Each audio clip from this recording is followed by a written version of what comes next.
orang yang sudah berusia 4 tahun, dia dianjurkan oleh Al-Quran untuk memperbanyak doa. Lihat doanya.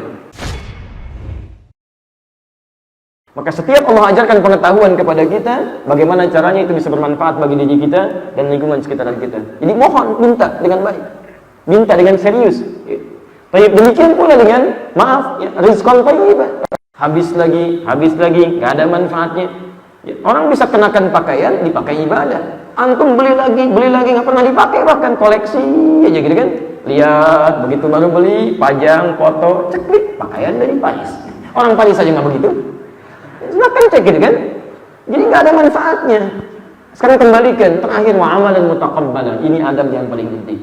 Mohon ya Allah, terima amal Allah. Jangan-jangan mohon maaf, tapi nggak diterima oleh Allah. Dari mana ngeceknya? Dari mana tahu kalau amalan antum diterima? Jangankan yang baru dilakukan, yang dulu pun belum diterima. Quran surah ke-46 ayat 15. Posisi paling kiri sebelah atas di mushaf standar. Ya. Bahkan bila pun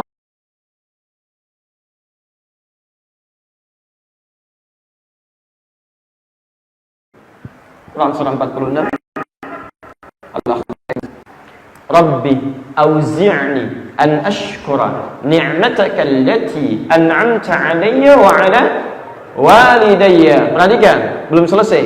Wa an a'mala salihan tarda. Tatkala seseorang sampai usia 40 tahun, dia dibimbing oleh Al-Quran untuk berdoa, ya Allah, mohon mensyukuri nikmat yang telah Engkau berikan pada hamba dan kepada kedua orang tua hamba, ya Allah. Ini adab. Jangan-jangan antum mendapatkan nikmat bukan karena jerih payah Anda, tapi orang yang bolak-balik dari mulai naik ke Bukit Safa. Ismail ketika disimpan ingin mendapatkan air, seorang anak yang kehausan akan merengek saja atau badannya bergerak. Badannya ikut bergerak. Begitu melihat itu bergerak agak cepat begini. Di tengah-tengah ragu, jangan-jangan bukan air, tapi diyakinkan harus naik ke sana. Begitu ke sana cuma oase, bukan oase, cuma fata morgana. Turun lagi, naik lagi, turun lagi sampai 7 kali. Bermohon kepada Allah di setiap gerakannya. Apa yang terjadi? Anaknya menangis, kakinya dibetahkan lagi, hentakkan lagi. Maka malaikat berkenan dengan izin Allah Subhanahu wa taala hadir dalam hentakannya. Keluarlah air. Kata ibunya, zam, kumpul, jangan berhenti. Kumpul, jangan berhenti. Siapa yang berusaha? Ibundanya. Siapa yang mendapatkan zam-zamnya? Ismail. Karena itu ritualnya disebut dengan sa'i. Apa artinya sa'i? Sudah tidak usah mengarang ya. Pelajaran mengarang cuma ada dalam bahasa Indonesia. Di syariat tidak ya. Baik. Apa artinya sa'i? Baik. Apa antum pernah sa'i? Baik. Siapa yang pernah umrah? Haji? Masya Allah. Di situ ada sa'i. Sa'i itu bukan lari-lari kecil ya, tapi usaha yang serius, yang sungguh-sungguh. Ingin menunjukkan bahwa dulu ada orang yang pernah ingin mencapai harapan yang diinginkan, dia bekerja dengan sungguh-sungguh, berusaha. Maka ayat ini ingin menyampaikan pesan bahwa barangkali kesuksesan Anda yang telah dirasakan hari ini mungkin bukan kerja keras Anda.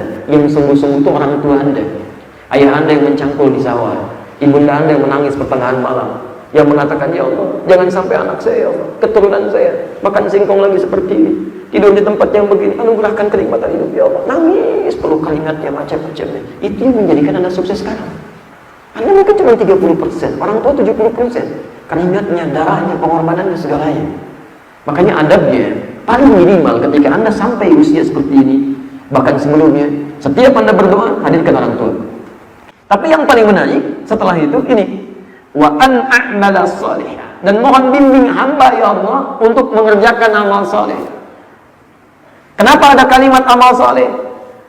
Karena jangan-jangan selama 40 tahun ke belakang ini amalnya amal salah semua. Orang ke masjid, antum tamasya. Orang ta'lim, antum kerjakan yang lain. Orang sibuk dengan Al-Quran, antum sibuk dengan Al-Quran. Orang kerjakan ini, antum kerjakan itu. Sibuk habis.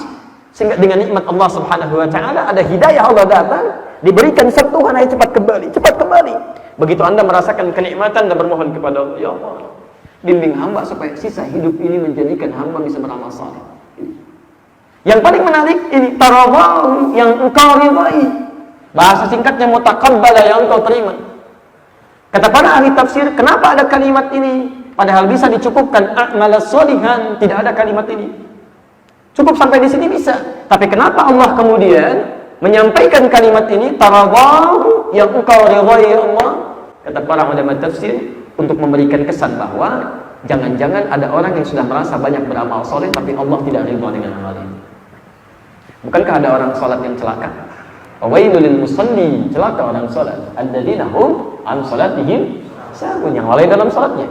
Bukankah ada orang infak yang tidak diterima? Lihat syaratnya, lihat ketentuannya.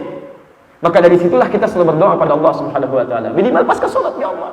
Kenapa minimal pasca salat? Karena salat itulah yang akan menjadi penentu amalan yang lain. Jika benar salatnya berdampak pada baik amalan yang lainnya. Dan itu yang pertama kali dihisab. Makanya ketika Anda bermohon, jangan cuma asal. Kalau cuma mengatakan ya Allah terima amal saya, jangankan Anda, yang lain juga bisa. Jangankan orang Islam, non Muslim bisa mengatakan itu. Hadirin sekalian, semoga Allah menerima amalan kita semua. Masya Allah, bisa diucapkan. Tapi kita, Allah, paham sih?